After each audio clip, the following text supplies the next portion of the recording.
Hello guys, today we are going through arguments for and against monopolies. The following arguments can be put forward in favor of monopolies. Number one, we have economies of scale. As it has the whole market to itself, the monopolistic firm will grow to large size and exploit economies of large scale production. Hence, its product will be of high quantity. Number two, no wastage of resources. As there is no competition from other firms, the monopolistic firm does not waste resources in product differentiation and advertising in an effort to capture consumers from rival firms. Number three, price stability. Since the monopolist is a price maker, prices and a monopoly tend to be more stable than in competition, where they are bound to change due to changes in supply and demand beyond the control of the individual firm. Number four, research. A monopolistic firm is in a better financial position to carry out research and improve its product than a competitive firm. However, monopolies have been accused of the following weaknesses. Number one, diseconomies of scale. While the monopolies firm can grow to large size and exploit its economies of scale, there is danger that it eventually suffers from diseconomies of scale. This will raise its rack and hence raise its prices. Rack is L, I think it is bracket RA bracket. Number two, inefficiency. Since there is no competition, the firm can be inefficient as it has no fear of losing customers to rival firms. Number three, lack of innovation.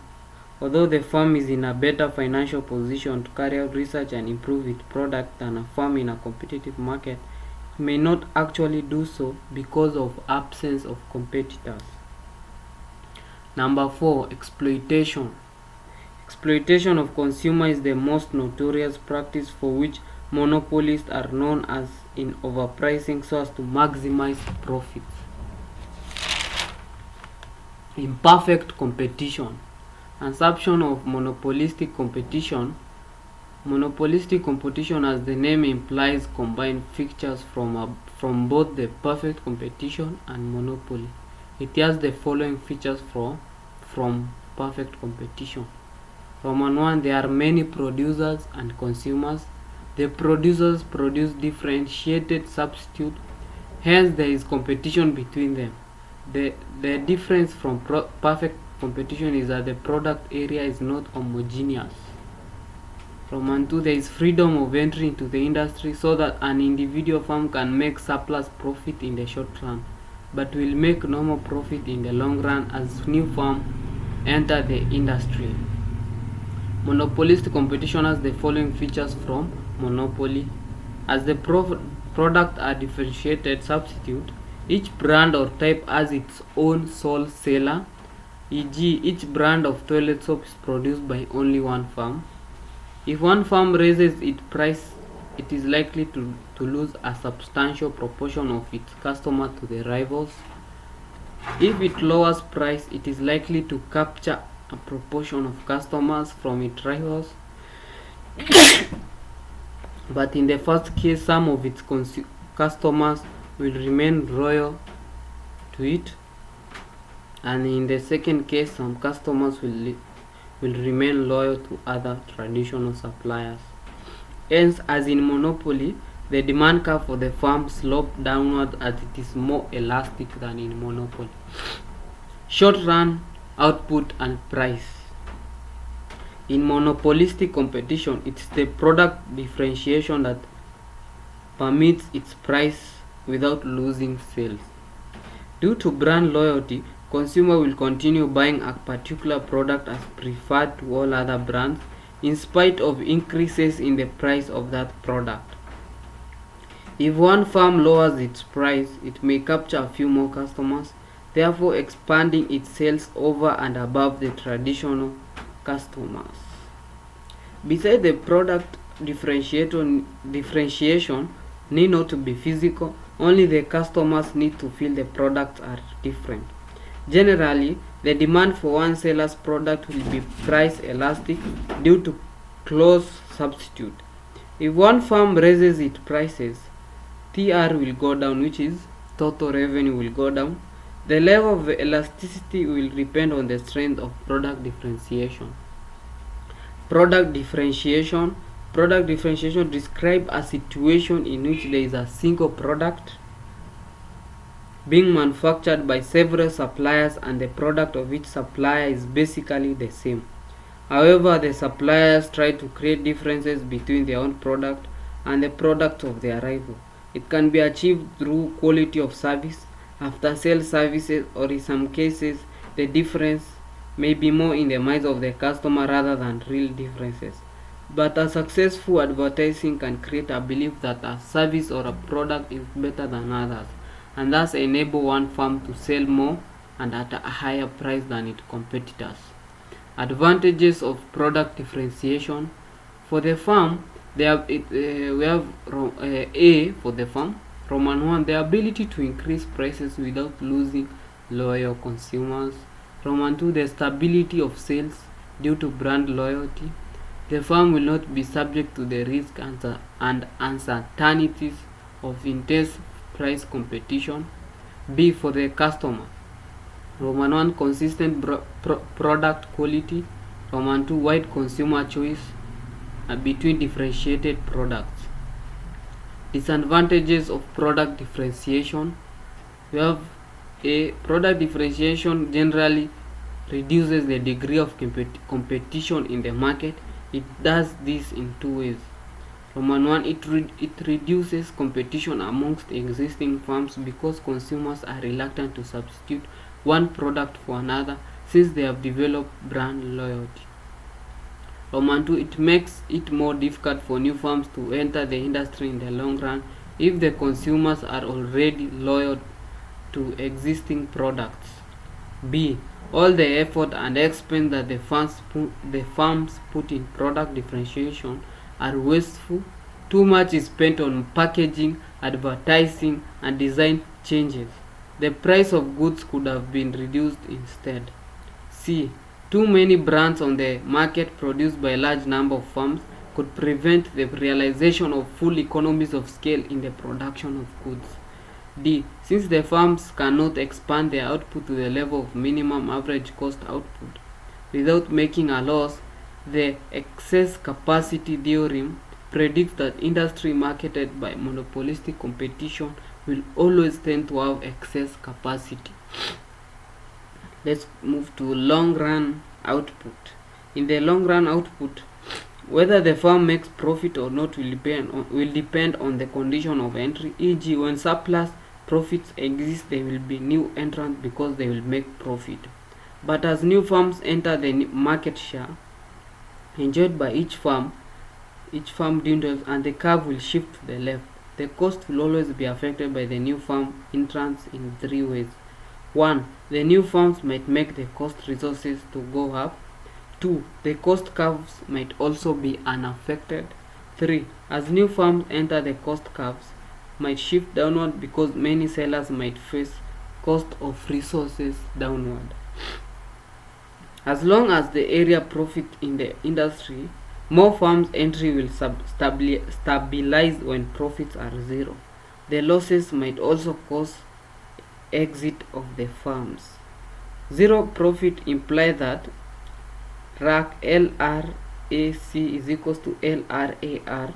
Zero profit implies that each firm will utilize a scale of plant smaller than optimum. Hence, free entry leads to excess capacity for each plant.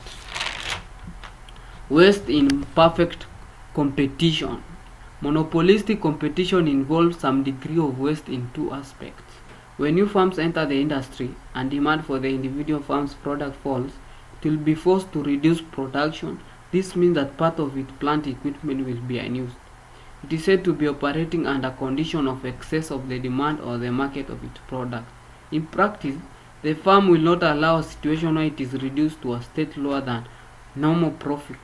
It will try to maintain its customer against new firms through product differentiation and advertising, in an effort to convince customers that its products are the best. This wastage of resources which could be used to expand and exploit economies of scale. B. Oligopoly. Oligopoly in the market describes a situation in which firms are price makers. Few but large firms exist. They are close substitute. Non-price competition exists like the form of product differentiation. Supernormal profits are re-earned both in the short run and long run.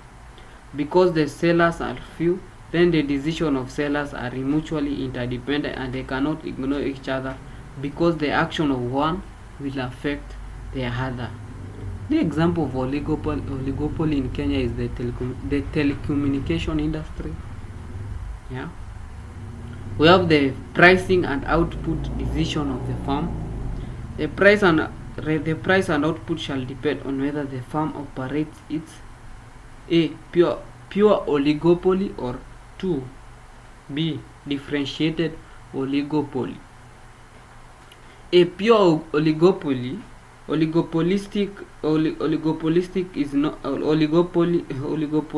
normally differentiate their product, but this differentiation may either be weak or strong. Pure oligopoly describes the situation where differentiation of the product is weak. Pricing and output in pure oligopoly can be collusive or non-collusive. Collusive oligopoly. Collusive oligopoly refers to where there is cooperation among the sellers, i.e. coordination of prices. Collusion can be formal or informal. Roman 1. Formal collusive oligopoly. This is where the firms come together to protect their interests, e.g. cartels like OPEC, which is about the petroleum industry. In this case, the members enter into a formal agreement by which the market is shared among them.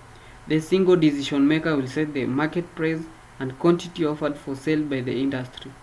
There is a central agency which sets the price and quantities produced by the firm, and all the firms abide by the decision of the central agency. The maximized joint profits are distributed among firms based on agreed formula. Roman 2. We have informal collusive oligopoly. It can arise into two cases, namely where the cartel is not possible, maybe because it is illegal or some firm don't want to enter into agreement or lose their freedom of action completely. Firms may find it mutually beneficial for them not to engage in price competition. When in outright cartel does not exist, then firms will collude by convert gentlemanly agreement to avoid effect of price war. One such means by which firms can agree is by price leadership. One firm sets the price and the others follow with or without understanding. When this policy is adopted, firms enter into a tacit market sharing agreement. There are two types of price leadership, namely by a low-cost firm, which is when there is a conflict of interest among oligopolistic arising from cost differentials, the firm can explicitly or implicitly agree on how to share the market, in which the low-cost firm sets the price. We can assume that the low-cost firm takes the bigger share of the market. Price leadership by a large firm. Some oligopolists consist of one large firm and a number of smaller ones. In this case, the larger firm sets the price and allows the smaller firms to sell at that price and then supplies the rest of the quantity. Non-collusive oligopoly operate in the absence of collusion and in a situation of great uncertainty. In this case, if a firm raises price, it will lose customer to rivals. They will not raise price. If a firm lower price, it will attract customers from rivals, hence rivals will retaliate by lowering price either more or less.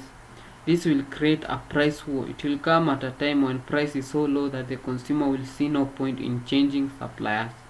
Thus, the demand for the product will start by being elastic and it will end by being inelastic. It's said to be demand curve. If the firm raises price while on its inelastic path, others will not follow suit. But prices are so low that it likely to retain most customers. If it raises prices beyond the king, it will lose customers to rivals.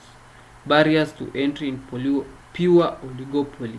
Please, if you know them, please list them at the comment section. Subscribe, like, comment. Hope you learned something. Adios. See you next time.